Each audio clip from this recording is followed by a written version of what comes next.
She always kept her head down on base, blending into the sea of uniforms like just another logistics officer. But the night 5 armed intruders slipped past the perimeter fence, surrounding her in the shadows of Hangar 7. Her quiet warning froze them in place. "I warned you. I'm a combat master."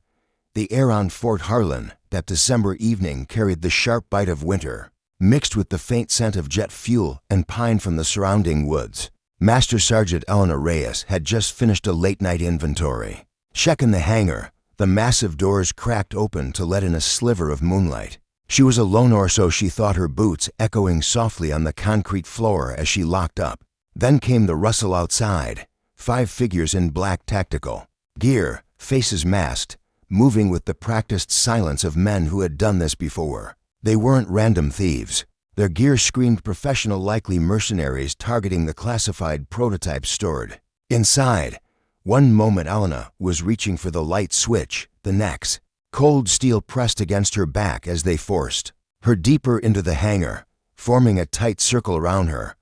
Before I tell you what happened next, drop a comment below and let me know where you're watching from. I love hearing from fellow story lovers, military families, or anyone who's ever served. Elena's pulse stayed steady, even as the leader's gloved hand clamped over her mouth and another zip-tied her wrists in front. She had spent 15 years in special operations, most of them classified, teaching close-quarters combat to Tier 1 units across the globe. Hand-to-hand, knife defense, improvised weapons. She had written half the curriculum herself. But after a brutal deployment that cost her team everything, she had requested reassignment to this quiet logistics post, trading adrenaline for paperwork and early mornings with her teenage son, who lived with her on base housing. She told herself the war was behind her. She told herself she could be just mom and Master Sergeant Reyes, supply chain. Yet here, under the dim red emergency lights of the hangar, old muscle memory stirred like a sleeping predator. The intruders didn't speak much, professionals rarely do, but the leader's whispered command carried menace. "Open the secure vault, Sergeant. Do it quietly, and you walk away." His accent was Eastern European, clipped and cold. Elena felt the zip tie bite into her skin, felt the chill of the concrete seeping through her uniform boots. Somewhere outside, snow had begun to fall in, soft silence muffling the distant hum of the base. She thought of her son asleep in their quarters 3 buildings away, trusting that the perimeter alarms and guards would keep him safe. She thought of the prototypes in that vault, technology that could save thousands of lives, if it reached the right hands, or end them if it didn't. A moral storm raged inside her. Surrender the codes and betray her oath, or fight and risk, alerting the entire base to a breach that could spiral into catastrophe. The leader shoved her toward the vault door, his 4 companions fanning out to cover angles. Fluorescent tubes flickered overhead, casting long shadows that danced like specters across rows of crated equipment. Elena's breath fogged in the cold. She could hear the faint tick of cooling metal from the aircraft parked nearby, smell the lingering kerosene. One of the intruders grew impatient, pressing a suppressed pistol against her temple. Clocks ticking. Lady. Neighbors in the military sensed nearby duty personnel in the adjacent motor pool were still oblivious, their radios quiet. But Elena knew the base's rhythm. The next patrol would swing by. In 8 minutes, she had to end this before alarms screamed and innocent lives were caught in crossfire. She tested the zip tie subtly, feeling the familiar give of cheap plastic against trained wrists. The leader leaned in, his breath hot through the mask. Last chance. Elena met his eyes through the slits and spoke for the first time, her voice low and even. "You should have done your homework." In the next heartbeat, everything changed.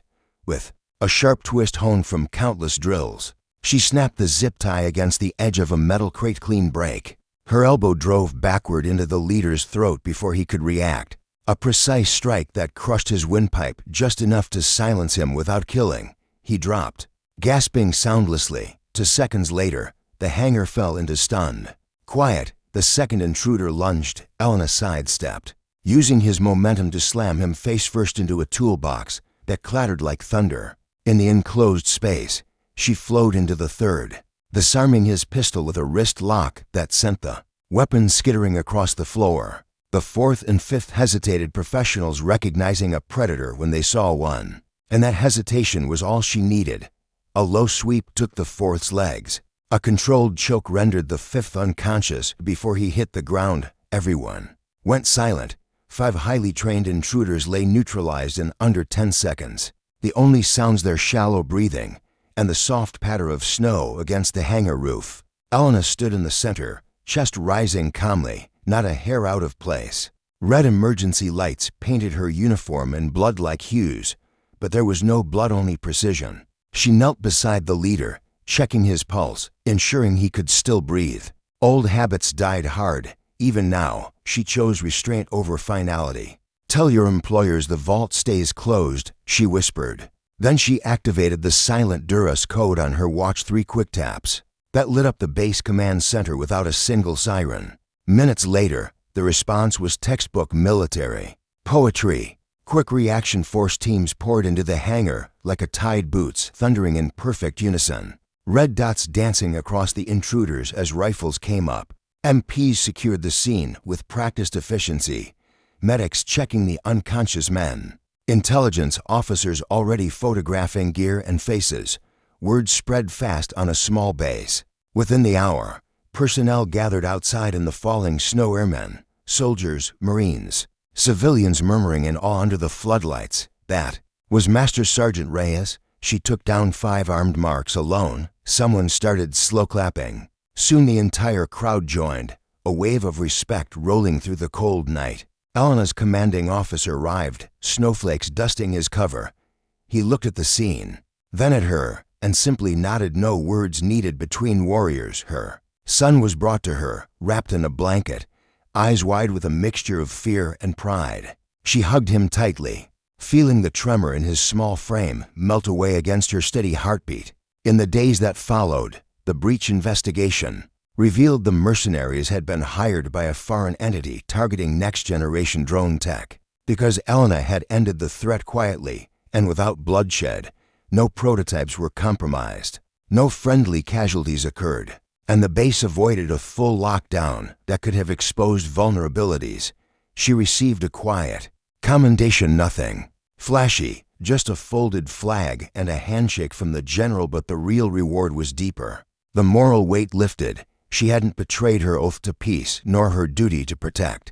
She had simply been who she was when it mattered most. Because real mastery isn't about how many you can defeat, it's about knowing exactly how much force is enough, and choosing mercy when the fight is over.